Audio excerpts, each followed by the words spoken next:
I'm trying to do this on my phone.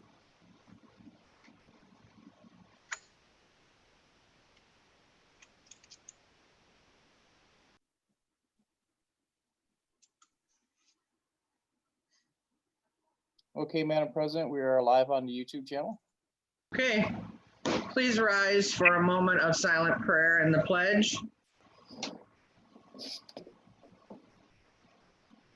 I pledge allegiance to the flag of the United States of America and to the republic for which it stands, one nation, under God, indivisible, with liberty and justice for all.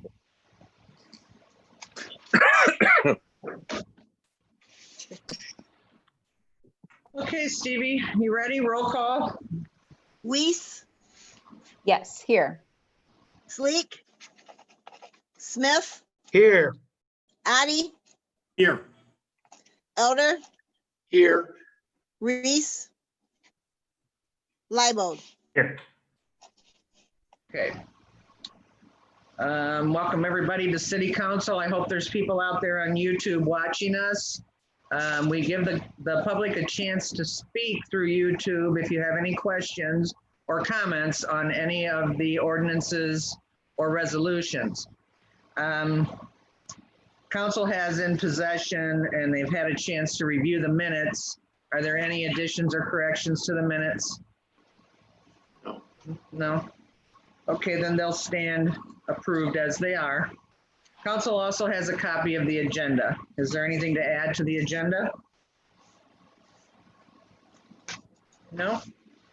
Okay, before we start the readings, I'd just like to say for tonight's meetings, we will have the readings of the ordinances and resolutions.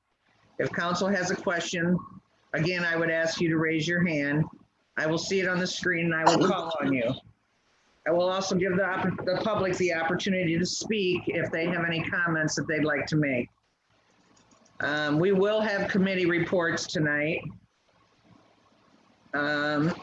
So with that said, if you want to go ahead, Stevie, and get started. Okay. First reading of an ordinance authorizing the Safety Service Director to amend the position classification plan and the employee compensation plan for non-union employees to include the position of custodian and declaring an emergency. Madam President, Yes, sir. may I speak on this? Oh, sure. Ken, I'll get started, and if you want to jump in, you can. Sure. Myself, Ken Frost, Auditor Paul Graw, and Judge Brudzinski have been, throughout this COVID crisis and even prior to this, we've had discussions in reference to the cleaning company that we're in contract with. It's our opinion that we think that we could hire someone, myself, the judge, and as I stated, Paul and Ken, we all sat down and went over the duties and what that job would look like. And there's a few concerns that I had, along with some of the other elected officials. One, when you're contracted with an outside company, that company is hiring employees for wages of $10 or $11 an hour, or whatever they pay. The quality of work isn't necessarily at our expectation. The turnover of employees is concerning to myself and the other elected officials, as myself or the other elected officials, nor Ken, are always fully aware of who's in the building. At times that when the building is closed, and obviously that there's a potential security risk, if you will, there. We believe that the standards of cleaning could be improved upon inside the facilities. After going back and revisiting everything that we've taken several job descriptions from other communities and other entities, including the schools and other entities that have this type of position to create this position. I know that City Council has been pretty adamant on when I've looked at either position additions or position changes on how that impacts the budget. This is an opportunity for the city to potentially save about $20,000 to $25,000 a year by having one dedicated employee who, in my opinion, will have more pride in the building. there's been concerns of, not knowing who's in the offices and what's being looked at. And, it's a lot different when you have one person who is employed by the city, who is invested into the city, than having multiple people come in and out throughout the building, not only our building, but other building, many times throughout the day. So this is something that we've talked about for a long time, or I should say we've discussed. And we just felt that the opportunity was right to now make this position change. I would ask council to suspend Rule 4.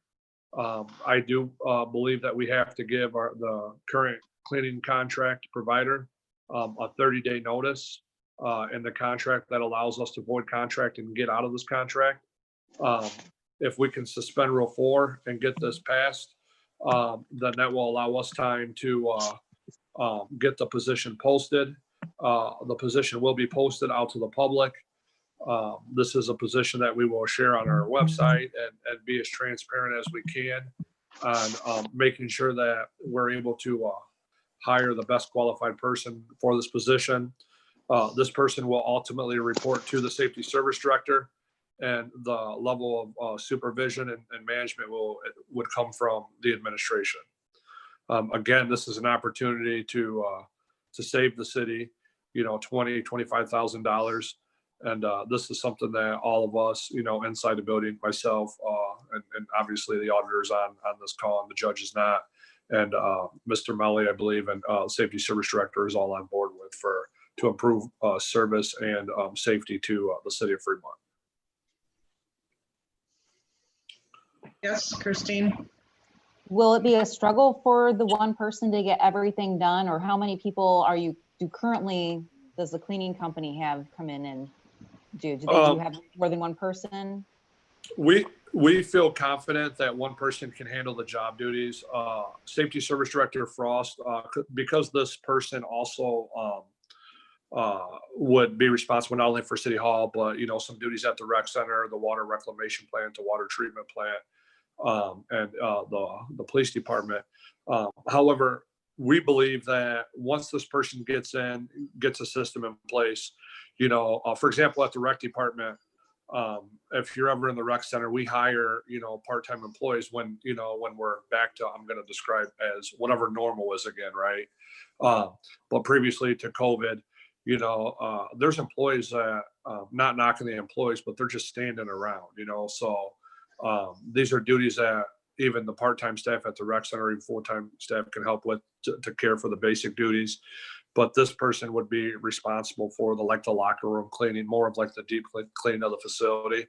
And just to be quite honest with you guys, I'm not satisfied with the level of service that's been brought to us by an outside agency.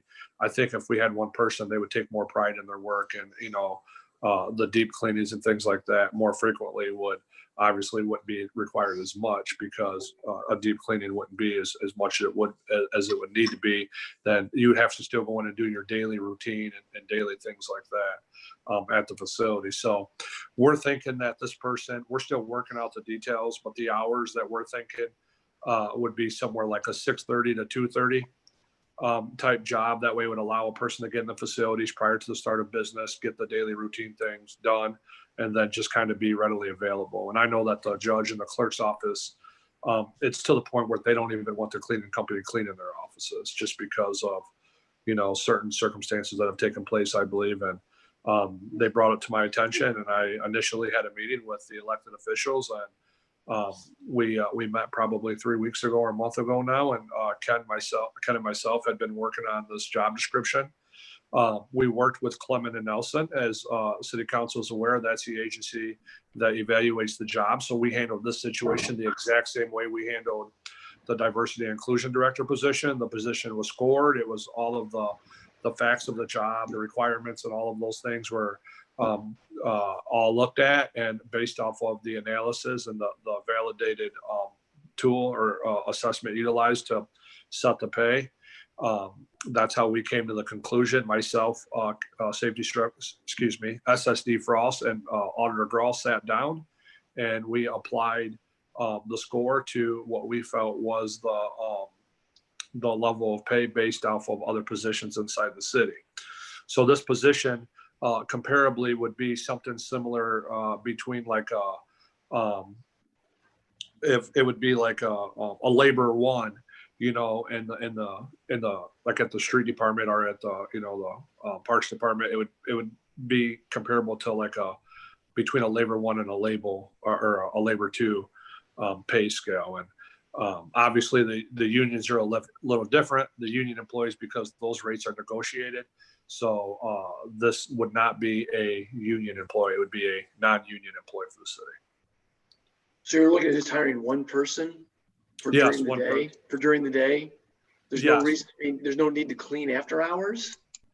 So, I mean, yeah, so typically, so the after hours would be between the 6:30 and 8:30 of the time. So instead of calling it after hours, look at it as before hours. okay. Kind of the same thing. But yeah, we thought that, you know, that way they would give them an opportunity to get in and clean the facility. And then like in the cleaning contract, you know, there's additional dollars that are spent on like a deep buffing of the waxing of the floor and things like that, you know, with the machine they walk through and all that kind of stuff.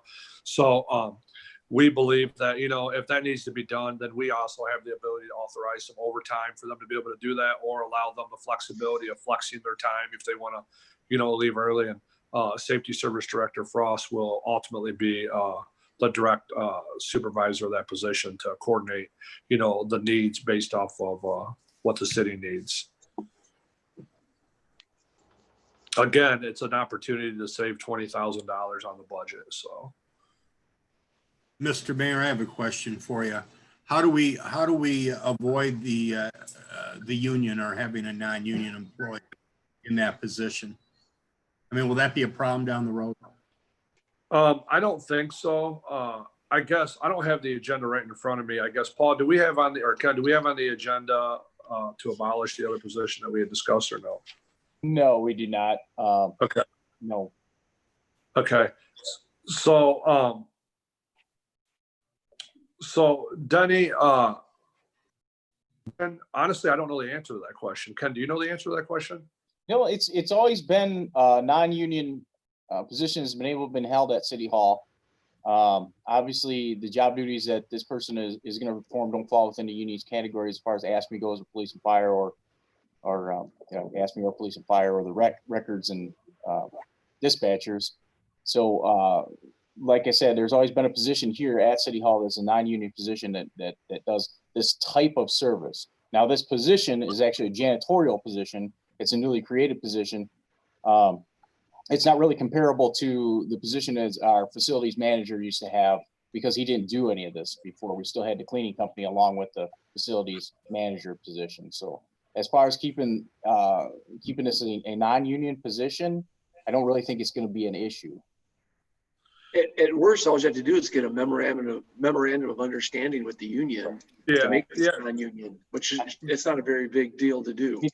Yeah, and I'm not real concerned about that. You know, I mean, our union employees, we have great employees, and the unions really aren't a big deal to me. I mean, we treat union employees the same way we do non-union employees. I mean, you follow the policy and the procedure manual, and you follow the contract, and actually things are pretty easy. Sometimes the more things you have in place, you just apply the rules to the situation and you deal with them accordingly. So I don't really see that as an issue. In fact, the previous position, this position, in my opinion, I think we get more bang for our buck because we have a person that we can trust, because trust is a big thing with cleaning, and we don't have to worry about, you know, who's coming in and out of the building. So the continuity of all of that, the morale inside the building, the relationship that it's like that you have with a person doing those positions with the 20 or 30 people that are in City Hall are just real advantageous, you know. And so we think that the maintenance position,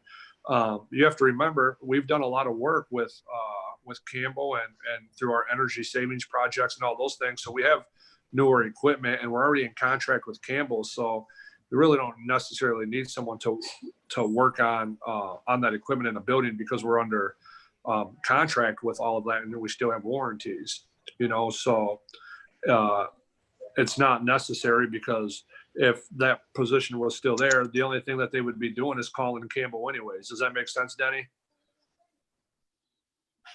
So I hope I answered your question. I didn't know that direct answer.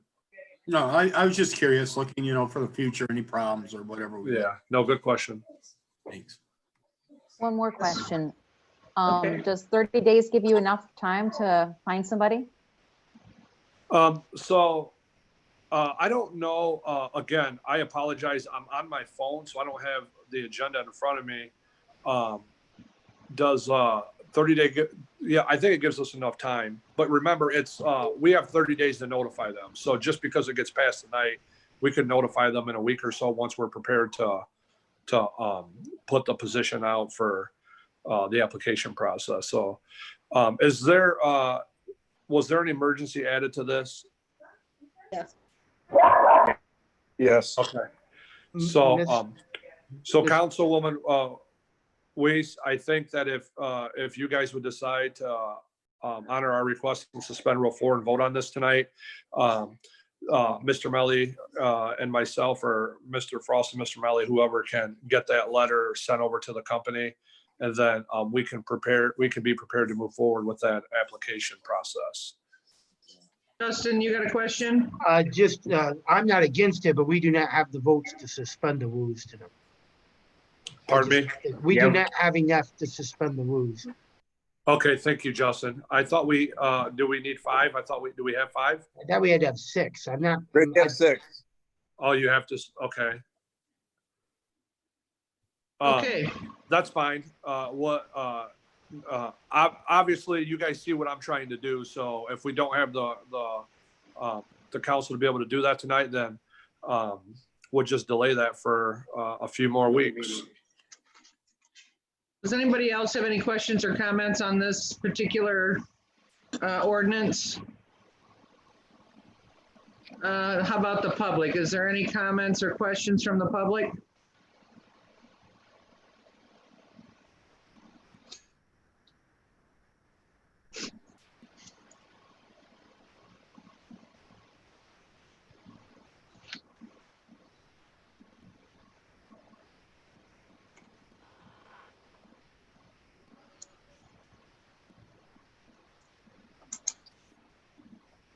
I do have one question from the public, Madam President. It's from Mr. Dick Holland, and he's just asking, what is Rule 4?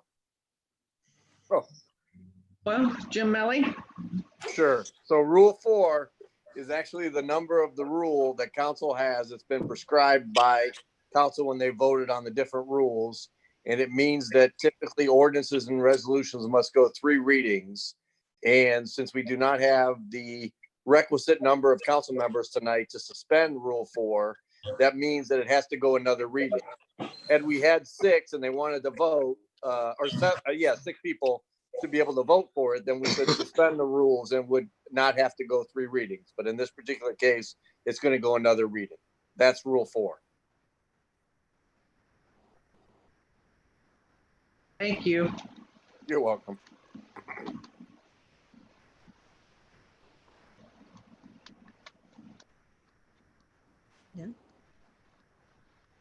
There's a little delay between our live stream. That's okay. And, Mr. Holland says, thanks. Great. Thanks for the comment and the question. So we can move on to the next reading.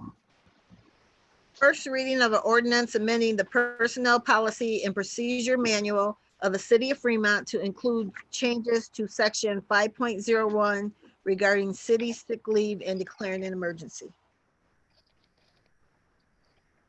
Anybody want to speak on this, Paul Grau? Yes, ma'am. Thank you. This is the section, obviously, as it states, that deals with our employees accruing and earning sick leave. Currently, the Personnel Policy and Procedure Manual states all employees, regardless of employment status, accrue a certain amount of sick leave. We would like to amend that to make it only applicable to permanent full-time employees, so that it only applies to them. And basically, the part-timers don't necessarily need sick leave, because if they need off, they call off and they go unscheduled. That's how we've done it for years at the rec center. and other areas throughout the city where we've had part-timers. And so this is just to kind of clean up the actual section of the personnel policy manual to make it only apply to full-time employees. So I would have liked to have suspended Rule 4, but as we've already stated, we don't have the numbers. Just to get it amended as quick as possible so it cleans it up a little bit in our payroll records a little sooner. But we'll just wait till next meeting to discuss that. Any questions? No. You want to see if is there any questions from the public or comments?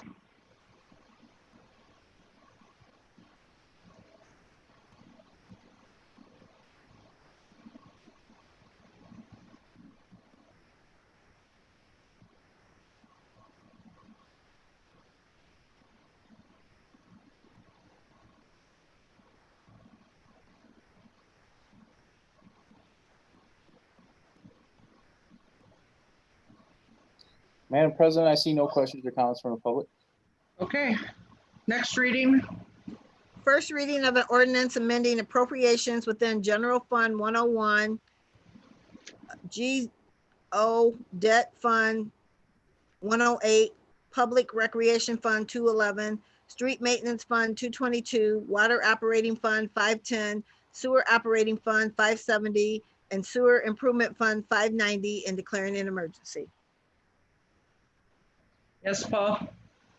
Okay, so I prepared a letter for council, sent it out this morning, and to describe a few of the things, I'll go over some of the major highlights. Municipal court and probation, that is related to a grant that they were awarded for the whole COVID-19 issue. It's a little bit different of a grant than what we've talked about. I believe it was last council meeting related to the CARES Act. And they applied for a COVID-related grant specific to courts and probation departments through the Department of Justice. So they were awarded that grant. I believe it was a total of about, I think it was a total of about $73,000. The budget adjustment in the general obligation debt fund, that is for the Garrison project note that we paid off, and we reissued a new note. So we needed to adjust the budget for the amount that was actually going to get paid out of that GO debt fund. The public rec fund, that's the one, obviously, we've been talking for the last couple of months. That's the fund that's been impacted the most in the city related to the COVID-19 issue. So I worked with the rec superintendent, Cody Bischoff, included Ken Frost in the correspondence, so he was at least able to review it as well on some of the proposed budget adjustments. Cody and I reviewed kind of the revenue side of things that council doesn't necessarily have much to do with. And then we also looked at where we were at on the expenditure side, and we're looking at making the appropriate reductions in what we expect to collect on the revenue side of things, and then what we expect expenditure-wise to happen as well. So with the shutdown of the rec center that we had earlier in the year, and then the scaled back of unscheduled, the unscheduling, I guess, of part-time workers, or the limited scheduling of part-time workers, the payroll-related expenditures, we're going to reduce those budgeted line items a total of about $60,000. Supplies and telephone and postage, we're reducing $5,000 each. We haven't been operating, so they haven't been using as much paper and those types of supplies. Same thing, we haven't had programs, so they haven't been printing, or they haven't been mailing out anything related to our programs, so the postage is down a little bit. Program expenses and concession expenses, obviously we haven't been having programs, and even the limited programs that we've been having with baseball and softball down at the park, we have not opened the concession stands yet. So those expenditures we reduced. The program expenses, we reduced $35,000 for the year, and the concession stands, sorry? No, go ahead. Okay, and then the concession stands we're reducing by about $19,000 for the year. Heat and power, Ken and I approved or brought to council a budget a budget amount that we knew was probably a little high based on the energy improvement project, but we rather would have been a little high than a little light. And then with the rec center not being open as much as it has been, and the pool run, so we don't have those pumps and everything related to the pool, we had a significant reduction in the budget for heat and power, and that is a reduction of $69,500.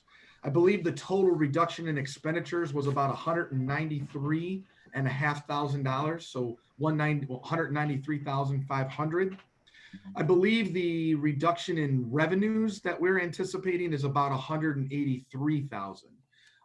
So about an equal offset on what we anticipated to get in versus what we're anticipating being spent. Street maintenance fund, we ended up having some repairs that needed to be done on the street lights over the overpass bridge that goes between, for State Route 19, that goes between the storage facility, the old Kmart building and the new Kroger's. Those lights went out, and so we didn't really know that was occurring when we brought the budget to council, but Bill Goon's department looked into that, and so we had to bring an adjustment for that unexpected maintenance item. Water maintenance and sewer, or water fund and sewer fund, couple of those are related to each other. The water maintenance side and the improvement and other line, or improvement and other department, we had budgeted to replace the water line down Mulberry Street. We've talked about this in the past. It's undersized. It dead ends, and for fire hydrant protection, it's undersized. And so it's a safety issue. So we knew that was going to be a priority. We anticipated that being contracted out for the water line project and the related sewer line project down Mulberry Street. And now that we've gotten into the year, and we budgeted for it to be in improvements and other as a contracted project. Now that we've gotten into the year, we decided to bring that in-house and have the water sewer maintenance department in-house. So I'm just basically asking to move the budgeted amount that we already approved that was down in improvements and other up to water sewer maintenance, so that Bobby Ward's crew can purchase the supplies they need, pipe, stone, that sort of stuff. Also related to improvements and other is the an adjustment to refunds. We had a one of our larger manufacturers that petitioned for a refund related to their water and sewer, and it was more than what we budgeted for water and sewer refunds. So when you look at what is in the ordinance, there's a difference between the $150,000 water line project that we're moving from improvements and other up to water maintenance. The actual budget adjustment in improvements and other is only a reduction of 125, not 150. And that's because I need to increase the refund budget by that $25,000. So I'm just basically not reducing it by as much, and then I'm going to move it into refunds.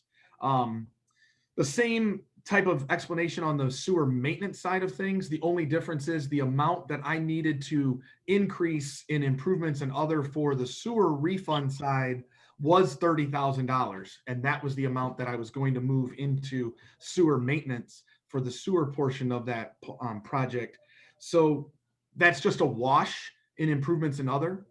And so it just ends up being an increase in the sewer maintenance side of things for the that portion, the sewer portion of that project.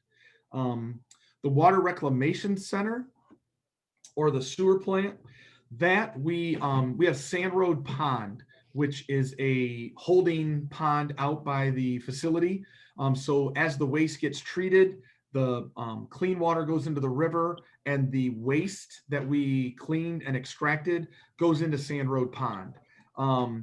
We brought that to council in the budget as a item in the sewer improvement fund, which is separate from the sewer operating fund where the water reclamation center department is. And that was because we were initially going to fund this project with a loan from OPWC. we're no longer going to finance it with a loan from OPWC. So instead of accounting for this project in the sewer improvement fund, we're actually going to account for the project in the Water Reclamation Center department in the sewer operating fund. So, but I'm only bringing to council an increase of $225,000 in the Water Reclamation Center budget, but I'm reducing the sewer improvement fund by just over $1 million. The big disparity there is I'm only bringing to council right now the amount that we've bid out, and we've got a bid ready to get under contract for the removal of the waste, but then we've got to dispose of the waste. And we don't know how we're going to dispose of it yet because the waste has to be tested by the Ohio EPA so we can get a clearance to land apply it onto like a farm field or the city's tree farm, or if it has to be landfilled or some other more costly, unfortunately, method of disposal. This has been a bit of a mess over the last couple of years due to increased regulations by the Ohio EPA. It's impacting this project, and it's going to impact the cleaning of the ponds that we also use for storage at the actual water treatment plant. So next year's budget is not going to be a lot of fun when it comes to next year's budget for cleaning the water treatment plant's ponds. And it's all related to the same EPA regulations. So the city engineer is still working on the estimate for the disposal of the waste, but he's estimating that it's probably going to be $500,000 to $1 million just to dispose of the waste.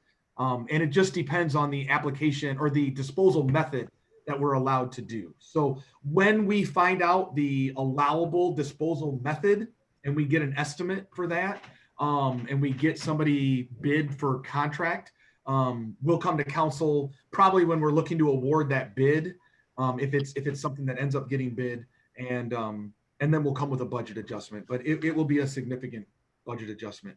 But that's the difference between a reduction of $1 million and an increase of $250,000. I'm going to bring the rest of the increase to you later this year, probably. And then the other, and that's it. So that's all the different budget adjustments. We knew we had some COVID related items and we were mid-year looking at the budget anyway. And then the Sand Road Pond thing came up. So it was just a good time to kind of bring all that before council. Is there any questions for me about any of those? We can't suspend Rule 4. So if you do think of anything over the next couple of weeks, feel free to shoot me an email, give me a call, and then we can discuss it again at the next council meeting. If even if I answer your question, we can ask it again for the public if you'd like. So, thank you. Thank you. Where's Ken? Oh, there you are. Are there any comments or questions from the public?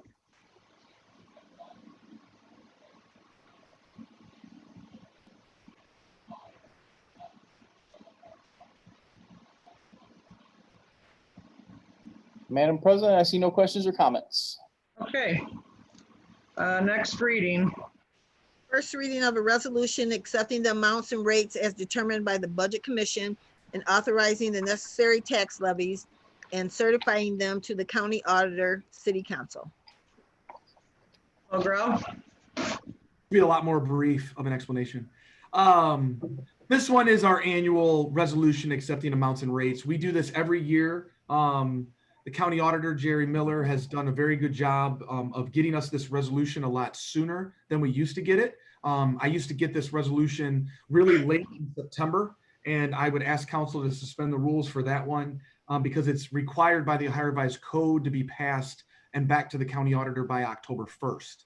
And that's significant because if council doesn't certify the resolution, then the county auditor might not collect our property taxes for us. So we definitely want to do that. So this resolution just certifies the millage for the next tax year, which is still 3.2 mills. That hasn't changed in decades, probably my lifetime.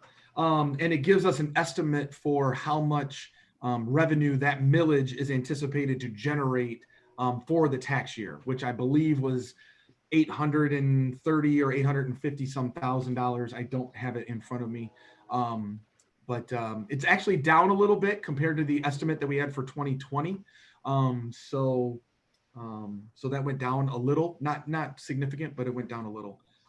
No need to suspend Rule 4. Like I said, Auditor Miller has gotten us the ordinance in plenty of time to have 3 readings and get it back to her before October 1st. So even when we meet next time, we can just keep reading it. So that's all I have. Okay. Anybody have any questions for Paul? Is there any questions from the public or comments from the public on this?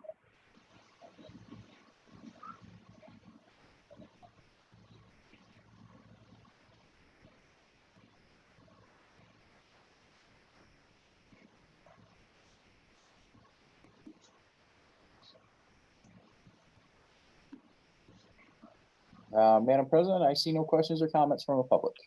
Okay. Well, that ends the readings and we'll move on to, we're going to have committee reports tonight. And I'm going to start with Daniati, Traffic and Utilities. Right now, Madam President, in discussion is about speed on Franklin Avenue. There's been some problems over there with people exceeding the speed limit, especially with construction on Rawson Avenue, and still working on the vacation of the street light at Wood and Krogan by St. Joe's Church.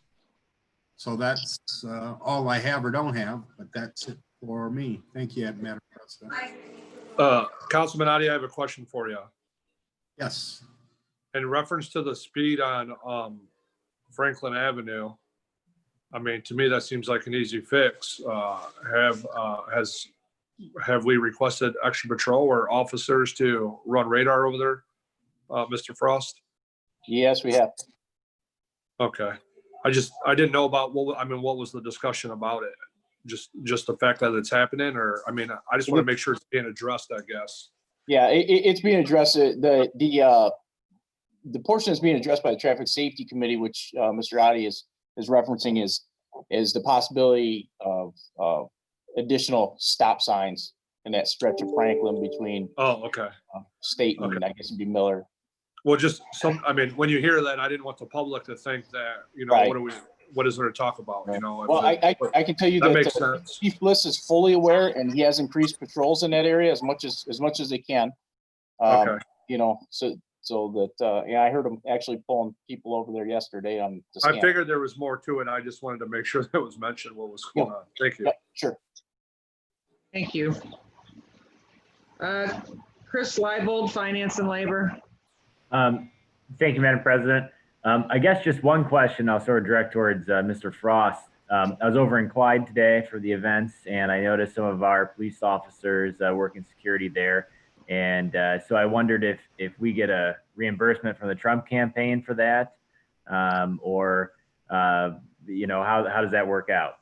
No, our officers were there. Basically, it was a mutual aid request from Clyde Police Department, and obviously we're going to help out our neighbors as best we can. But I'm not aware of any check coming in from anybody's campaign. I was just keeping my fingers crossed, But I guess Mr. Leibold, did you know the answer to that question already before you asked it? I do my research. That's all I'll say.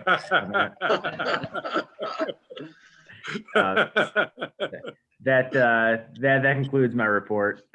Thank you. Justin Smith, Parks and Recreation. Thank you, Madam President. I have nothing to report this evening. Thank you. Angie's out. Jim Sleek's out. John Elder, Laws, Rules, and Ordinances. Yes, Madam President. Over the summer, I know Councilman Leibold and I've talked also with Mayor Sanchez. There's a discussion about whether Fremont should have a designated outside refreshment area, like Toledo has. Tiffin just adopted it. Port Clinton has one, and I'm thinking that maybe the LRO needs to have a meeting to discuss an ordinance for the public pleasure and what that would look like.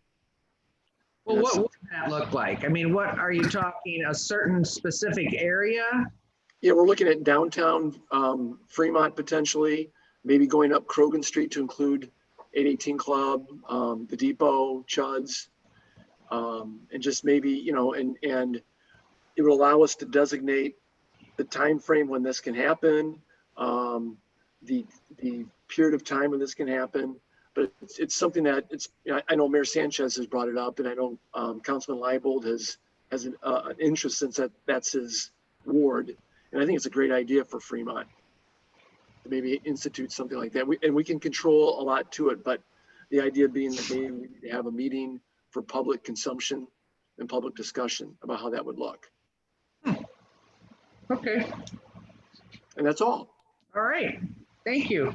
Christine Weiss, Community Partnership. Thank you, Madam President. What I have is there is a webinar for restaurants in regards to online ordering. It's through the Chamber of Commerce. It's Thursday, August 27th, and people do have to register ahead of time for that webinar. But since so many of us are ordering from restaurants due to pandemic, I think it's great for our restaurants to know what kind of options and information that they have available. That's all I have, Madam President. Thank you. Okay, I just have one thing I'd like to say, and that is the COVID cases are still on the rise. I'm sorry to say, I wish they weren't, but I would like to remind everybody to please wear your masks in public. And, you know, at some point, I think if we all stick together, we will get back to some type of normalcy. Does anybody else have a question or a comment? If not, I would ask someone to make a motion to adjourn. So moved. Move to adjourn. Okay, so I missed it. I'm Second. looking right at the screen. Who made the motion? John Elder made the motion to adjourn. Christine Either I or Weiss? Chris. Okay, and Christine Weiss seconds. Roll call. Smith, Yes. Addie, Yes. Elder, Yes. Leibold, Yes. Weiss. Yes.